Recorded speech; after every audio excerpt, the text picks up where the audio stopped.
నిమిషం సీఎం గారు మాట్లాడతారు. స్పీకర్ సార్, మంత్రివర్గ నిర్ణయాన్ని శాసనసభలో చర్చకు ప్రవేశపెట్టడం ద్వారా ప్రతిపక్షాలను వివిధ సామాజిక వర్గాల నుంచి సలహాలు సూచనలు తీసుకొని ఒక మంచి కార్యక్రమాన్ని చేపట్టాలని ప్రభుత్వం ఈరోజు పొన్నం ప్రభాకర్ గారు తీర్మానాన్ని ప్రవేశపెట్టిండ్రు. దాంట్లో చర్చలో భాగంగా ప్రతిపక్షాలందరూ కూడా సలహాలు సూచనలు తీసుకోదలుచుకున్నారు.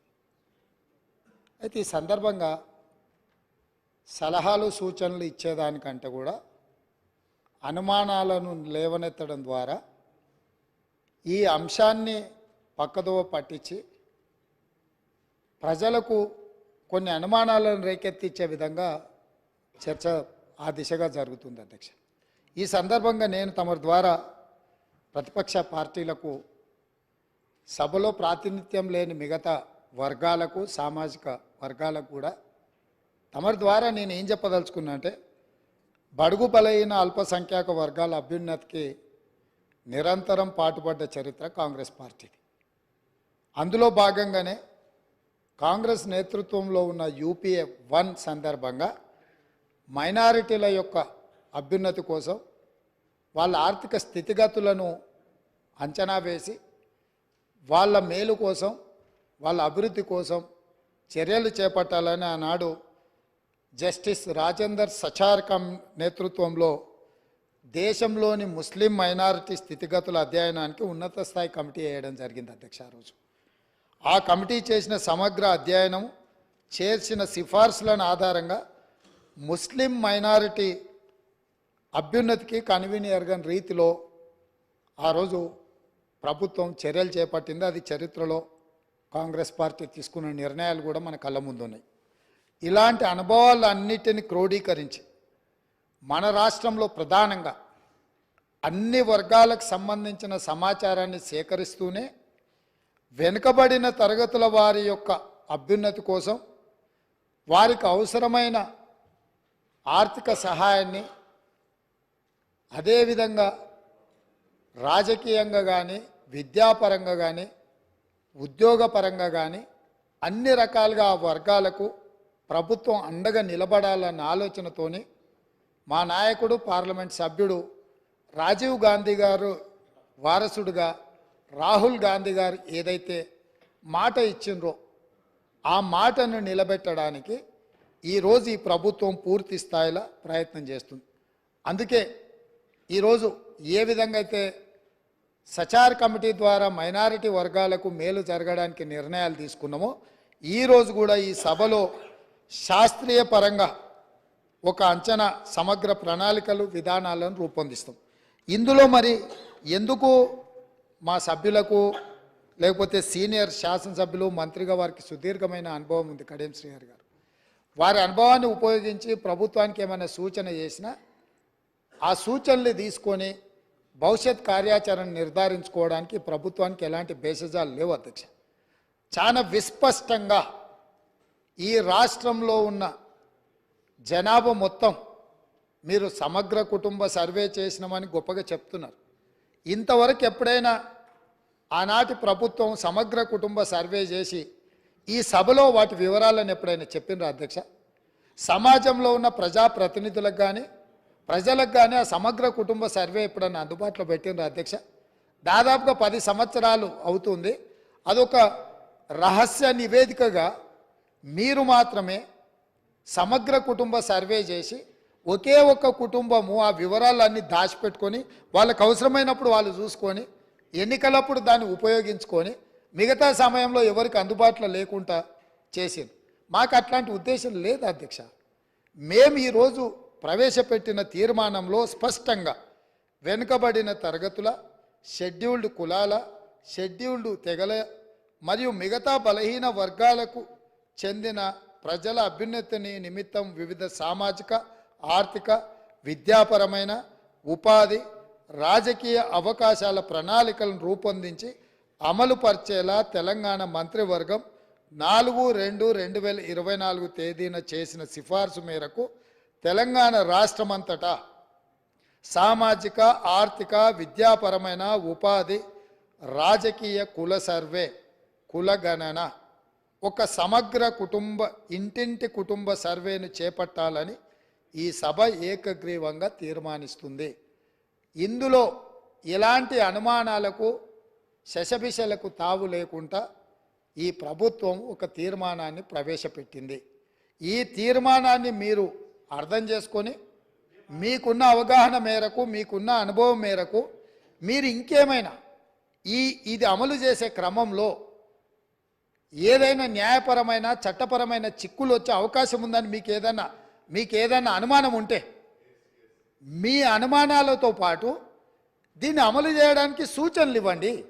మీరు అన్ని అనుమానాలను లేవనెత్తి అసలు ఈ తీర్మానానికే ఒక చట్టబద్ధత లేదన్నట్టుగా చర్చ జరగడము ఇది మనందరికీ మంచిది కాదు. కాబట్టి సో మీ మనసుల్లో ఏదైనా అనుమానం ఉంటే అనుమానాన్ని చెప్పండి, దానికి మీ వైపు నుంచి ఇచ్చే సూచన కూడా చెప్పండి. మేము ఇక్కడ ఇది రహస్యంగా మేమేదో కూర్చొని మేమేదో పదురుకొని కూడుకొని ఏదో తీర్మానాన్ని పెట్టి చర్చ లేకుండా పాస్ అని ముందుకు వెళ్ళదలుచుకోలేదు అధ్యక్ష. ఇది అత్యంత కీలకమైంది. తెలంగాణ సమాజంలో సుప్రీంకోర్టు వరకు కూడా జరిగిన చర్చలు ఏముంది, మీరు బలహీన వర్గాలకు మీరు అండగా నిలబడాలంటే మీ లెక్కలేంటివో మీకు తెలవాలి అన్నారు.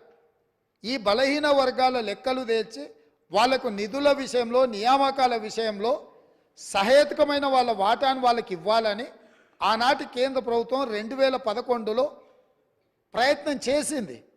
ఆ ప్రయత్నాన్ని తదనంతరం వచ్చిన కేంద్ర ప్రభుత్వము ఆ విషయాలను అన్నిటిని కూడా తొక్కిపెట్టి ముందుకు తీసుకురాలి. 1931 తర్వాత మళ్ళీ మా ప్రభుత్వమే యూపీఏ ప్రభుత్వమే శ్రీమతి సోనియా గాంధీ గారు చైర్పర్సన్గా ఉన్న యూపీఏ 2లో 2011లో ఆనాడు ఈ పూర్తి వివరాలను కేంద్ర ప్రభుత్వమే చేపట్టింది అధ్యక్ష. ఆ నివేదికలను బయట పెట్టకుండా తర్వాత వచ్చిన నరేంద్ర మోడీ గారి ప్రభుత్వం అడ్డుకున్నది. 10 సంవత్సరాలు ఆ ప్రభుత్వం అడ్డుకున్నది. 10 సంవత్సరాలు గత ప్రభుత్వం సమగ్ర కుటుంబ సర్వే చేసి వివరాలు బయట పెట్టకుండా ఈరోజు ఆ వివరాలను కూడా దాచిపెట్టారు. అందుకే ఈరోజు మేము స్పష్టంగా, ఎందుకంటే అరశాతం రాష్ట్రాన్ని అంతా మా చేతుల్నే గుప్పిట్లో పెట్టుకున్నాం. ఈరోజు లెక్కలన్నీ బయటకు వస్తే 50% ఉన్నోళ్ళకి ఎక్కడ మనం రాజ్యాధికారంలో భాగం ఇవ్వాల్సి వస్తుందన్న ఆలోచనతోటి కొంతమందికి బాధ ఉండొచ్చు అధ్యక్ష. నేను ఆ వివరాల జోలికి వెళ్ళదలుచుకోలేదు. ఇప్పటికైనా ప్రధాన ప్రతిపక్ష నాయకుడు వారు వచ్చి, ఒకవేళ వారు రాకపోయినా వారిని ఎవరినైతే చేయాలనుకున్నారో వారు మాట్లాడకుండా పక్క నుంచి నకలు చిట్టీలు అందించి పెద్దలు కడియం శ్రీహరి గారిని కూడా తప్పుదో పట్టించే ప్రయత్నం చేస్తారు. ఎందుకంటే పాపం వారి కడియం శ్రీహరి గారి చిత్తశుద్ధి పట్ల మాకు ఎలాంటి అనుమానం లేదు. నేను పదే చెప్పినా ఇప్పుడు కూడా ఆన్ రికార్డులో చెప్తున్నా. కాకపోతే సావాస దోషం అంటారు కదా, కొంతమంది పక్కలో కూర్చొని వారిని కూడా తప్పుదోవలో నడిపించే ప్రయత్నం చేస్తుండ్రు. దీనికి సంబంధించి అధ్యక్ష పార్లమెంట్ మార్చాల్సిందే, సీటు కాదు బయటికి పంపాల్సిందే. సీటు మారిస్తే కూడా ఈ గాలి జోకితే మళ్ళీ ప్రమాదం ఉంటుంది. నేను స్పష్టంగా నేనే క్వశ్చన్ వేసిన అధ్యక్ష. 21/12/2021లోనే పార్లమెంట్లో నేను ప్రశ్న వేసిన, ఆ ప్రశ్నకు సంబంధించిన రిప్లై కూడా ఉంది. తారక రామారావు గారికి ఇది పంపుతా, ఎందుకంటే వారికి ఏమైనా అనుమానాలు ఏమైనా ఉన్నాయో నా ప్రశ్నకి ఇచ్చిన జవాబు డీటెయిల్గా ఇక్కడ ఉన్నది. వీటన్నిటిని పరిగణలోకి తీసుకొనే ఈరోజు మా ప్రభుత్వం ఒక మంచి ప్రయత్నం చేస్తుంది. ఎక్కడో ఒక దగ్గర దీనికి పునాది పడాలి. ఆనాడు రాజ్యాంగం రాసుకున్నప్పుడే కాంగ్రెస్ పార్టీ ఎస్సీ ఎస్టీలకు రాజ్యాంగపరమైన రక్షణ కల్పించి రిజర్వేషన్లు ఇచ్చిండ్రు. కాబట్టే ఈరోజు 19 మంది ఎస్సీలు 12 మంది ఎస్టీలు సభ్యులై చట్టసభలకు వచ్చారు. 5 మంది 3 ఎంపీలు 3 ఎస్సీలు 2 ఎస్టీలు ఎంపీలై ఈ రాష్ట్రం నుంచి పార్లమెంట్లోకి వెళ్తున్నారు. ఇవన్నీ కూడా కాంగ్రెస్ పార్టీ ప్రజల యొక్క అవసరాలను అన్నిటినీ దృష్టిలో పెట్టుకొని వాళ్ళు అడగకంటే ముందే వాళ్ళ అవసరాలు తీర్చాలన్న ఆలోచన మాకుంది. రాజేందర్ సచార్ కమిటీ వేయడం ద్వారా మైనారిటీ వర్గాలకు ఏ విధంగా మేము మద్దతు ఇవ్వాలనో ఆ విధంగా మద్దతు ఇవ్వడమే కాకుండా కాంగ్రెస్ పార్టీ అధికారంలో ఉన్నప్పుడు మైనారిటీలకు 4% రిజర్వేషన్ ఇచ్చి విద్యా ఉపాధి అవకాశాలలో వాళ్ళని ఆదుకోవడానికి ఉద్యోగ అవకాశాలలో మైనారిటీలకు 4% రిజర్వేషన్లు ఇచ్చిన చరిత్ర మాది.